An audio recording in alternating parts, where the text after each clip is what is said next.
Good morning. Thanks for tuning in to another daily conversation about situations in everyday life. So let's talk about it. So I'm sitting here at my workstation, looking out the window, and the first thought that comes to my mind is how well do we understand our men? Definitely a conversation to get into, huh? So it's such a funny topic because especially when a woman that is being beaten down emotionally and her feelings are not validated, to look at her to ask her to understand her man in that moment, you may not get the response that you're looking for, right? But I don't think it's that we don't understand. I just think we don't understand how to not let what it is that we have to give be conditional based on what we receive. Now let's talk about it, right? How we deal with our children is never conditional. No matter how upset they make us, no matter how much we have to go above and beyond for them, because our natural instinct as a woman shifts when we have a child, we become our natural self, right? So even when that child gets out of hand or whatever, you still find yourself going above and beyond for them because that's our natural instinct. And you can't really battle with that one too much because it's not really a sense of, it's not really something that you're doing based off of your feelings. I think your maternal instincts, it comes like naturally. It comes even when you're not even thinking, right? So sometimes it's a little, your child has to do a whole lot for you to feel like, you know what, I'm about to cut that little baby off or that boy or girl off. I'm not dealing with them no more. They are sucking the life out of me. It takes a lot for you to get there. Now with our men, it doesn't take that much for us to get there. Once we feel that we've had enough, once we feel that we are not being validated, once we feel that we're not being respected, loved, honored, protected, once we feel that those things are missing, we close down. There's no understanding. There's no empathy to what they're dealing with. There's no nurturing or healing through any process, right? Of course, we got to leave a lot of things, to a person to deal with between them and God, right? Their own self-discovery and self-awareness has to be done via them.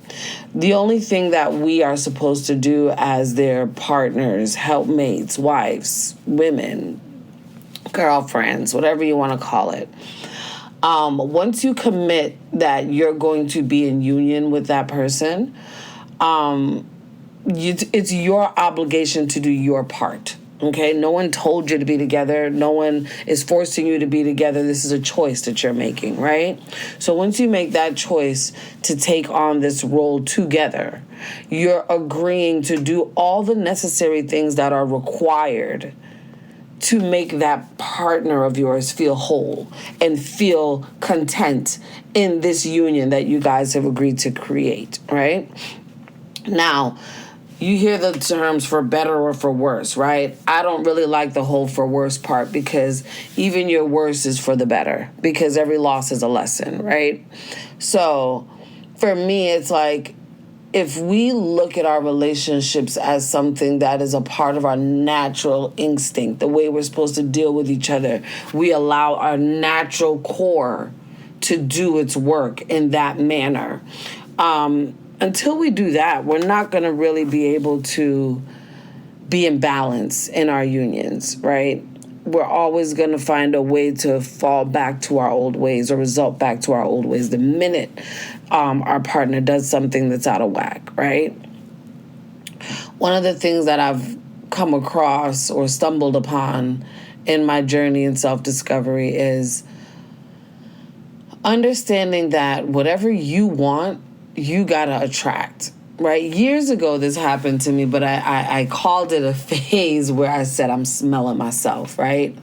And it's really a phase where you're just really dealing with you. You're loving on you. You're learning your love languages. You're learning what ticks for you. You're learning how you feel when you're in certain situations. You're really just able to dig in to you, right? And I feel like once you're in that realm and you're doing the work in that realm, you're gonna attract what you are, right? So whether you know, being all up in yourself to the point where you think your ish don't stink, then you're gonna attract some energy like that, right? But if you're in your humility, you're in your what they like to call now soft girl era, but I call femininity, your virtuosity, your caring, you're loving, you're understanding, you're giving off an energy of admiration. When you start to deliver those things in the universe as you are this walking essence, all of these things are oozing out of you. I can see it from you. I can feel it from you. Once you're in that element, you're going to attract that other individual that is on that same path, that same wavelength. You guys will attract. You will find your person. All right? And at that point in my life is when I found my fiance. I wasn't looking for him. Didn't even want him. At a time where I told my mom, I was like, after the relationship I came out of, I was like, I'm about to be on some Queen of Sheba shit. I ain't even going to deal with no man. I'm just going to be me and my kids. I ain't got time. But when that right individual enters into your life, there's nothing you can do, okay? Like, I hear they always say, it's like, when the right person comes, your floodgates will fall, right? Everything will just start flooding.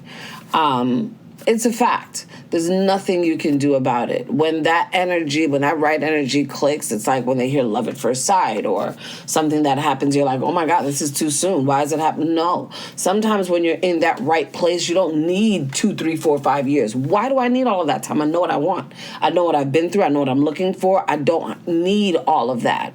Now, that doesn't mean that you're going to jump and meet someone and boom, you're going to get married tomorrow or let's just start having kids, right?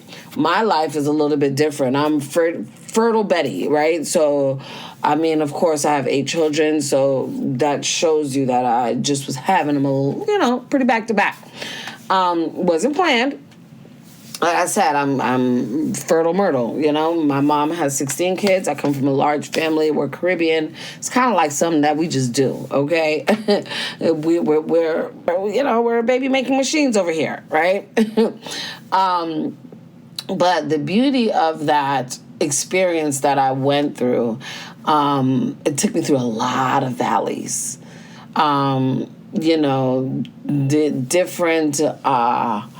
Different journeys that I had to travel through with each child. But what I realized is that it was still the same journey. And finding my fiance now allowed me to really start to live in that union that has the man, the woman, and the child, right? My previous relationships, they didn't really have that structure, right? Where that individual is there every day with the mom, every day, right? No in and out, he goes to work, comes home. Kids go to school, they come and see their mom and dad. They have dinner together. We're doing activities together. It's a lifestyle that I always wanted.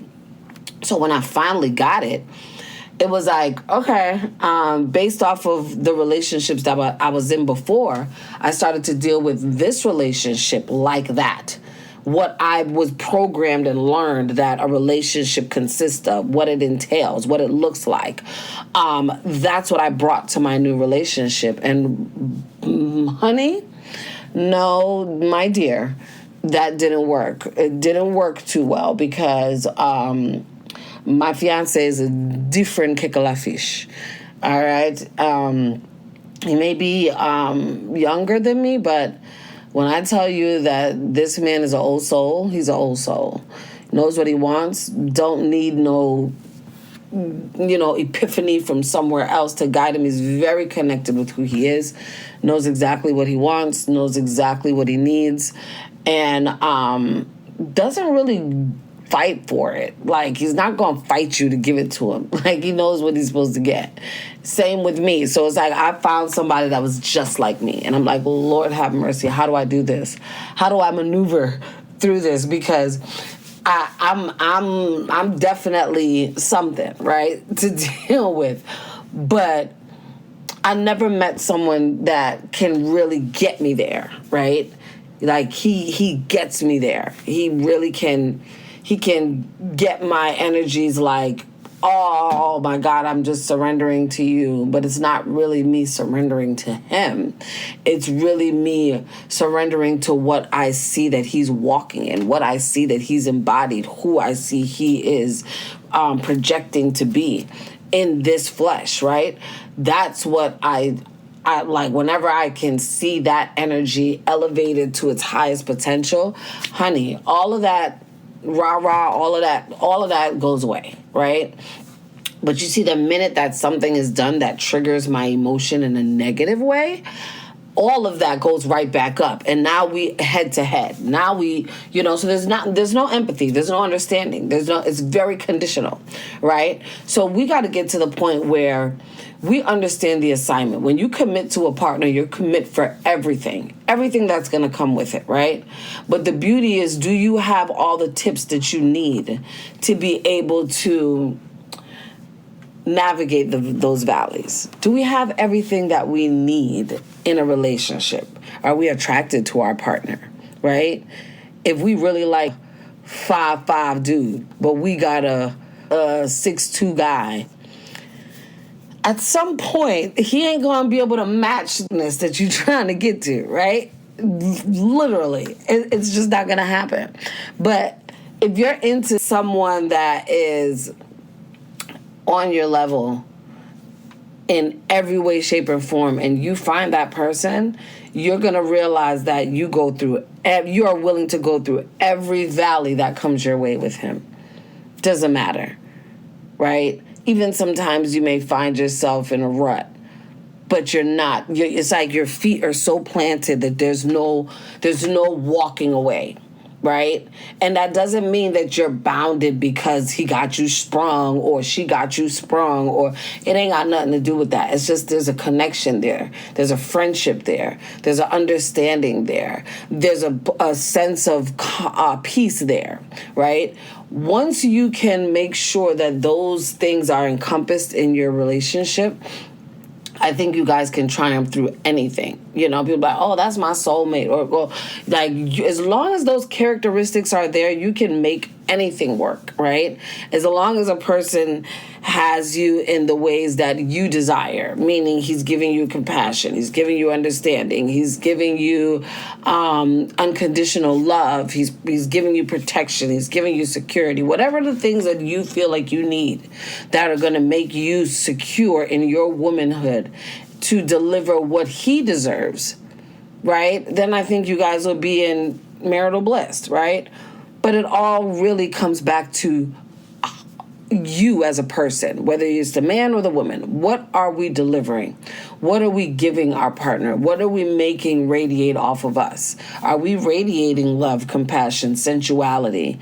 Are we even giving off an energy that makes our men attracted to us? When they walk through that door, they're coming through into the house, into a peaceful environment, or they're coming in to get beat up like they just did at work. And it's vice versa. It's not just for the men, it's for the women as well. But right now, we're always talking about women. Everyone's always talking about women. Today, I just want to talk about the men. Because I need the men to be strong. I need our sisters' homes to be solid. And I know what having that strength and doing it by yourself is like, and that's great. Mind you, there's a lot of single women out there that's doing an awesome job, and I take my hats off to you guys because it's not easy. I was a single mom for maybe a couple years. That didn't really sit in that for too long because my fiance now has not only come and help with providing, but he's also like physically there. Like moments when they need that male energy to have a conversation, moments when I need that energy to have a conversation, to hold, to just fall in your arms, to just to be vulnerable, to just to release all the stress I had all day. A lot of times where we get into this combativeness in our relationships, it's like we both want to dump our stress off on each other, but the other is not. When you're so beat down, you don't have enough to hold the other one up, right? So I think the best way to deal with that is we have to communicate. We have to be able to share with each other. Sweetheart, I'm only at about 10% today. Baby, I'm only at about 45. So that tells me we got about 55% between the both of us. So let's just not do things that's going to hurt each other. Let's be mindful that we're both not in a great place today. Let's do as much as we can, but don't expect too much. But when you don't communicate that with each other and you're just going off of what the other one's feeling and you're expecting something and they're not giving it and they're expecting something but you're not giving it, all that creates is madness, insecurities, depression. Oh, I'm ready to give up. I'm done with this dude. I'm done with this chick. That's all it's going to create. But you see, if you learn to communicate and you just commit to make sure that no matter what happens, we are going to communicate. Just commit to that. That's my tip for today. Just commit to that.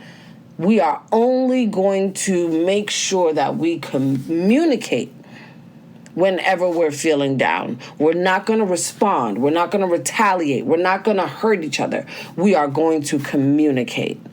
So let's make sure that that is the focus that we sit on, is making sure that we exercise great communication so that we can have understanding for our men. And also, in turn, have understanding for ourselves. You know, like, if you be what you want, you're going to receive what you want. Just keep that in mind. Be what you want, and you will receive what you want. And as long as you keep on that journey, you're going to become the best version of you.